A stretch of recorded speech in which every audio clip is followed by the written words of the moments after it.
আমি ঘৃণাবোধ করি যারা সমাজে বেদের অর্থকে বিকৃত করে, বেদের নামে যারা শান্তি শাস্ত্র নাও শুনে রেখো, আমি জন্মের থেকে যেই সুর পেয়েছি, আমি মহাপ্রভুর সে রক্ত হিসাবে তার রক্তের মর্যাদা দিয়ে আমি চলছি।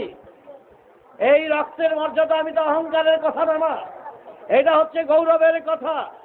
তিনি যেই ভবিষ্যৎবাণী করেছেন নাগার্জুন গ্রন্থে, এই অভাগাই হলো তার শেষ রক্ত। সুতরাং আমি সেই রক্ত বহন করে আজ তোমাদের কাছে এসেছি। এখানে আমি অন্য বাতালতা নয় করতে আসিনি। আমি এসে দেখতে পাচ্ছি চারিদিকে খালি শিষ্যের মাথায় হাত বুলাচ্ছে, যারা শাস্ত্রী করছে, সস্তান করছে, যজ্ঞ করছে এবং রাহু শনির দোহাই দিচ্ছে। তোমরা মনে করো না তারা খুব হিতাকাঙ্ক্ষীর কাজ করছে। সম্পূর্ণ বেদ বিরোধিতা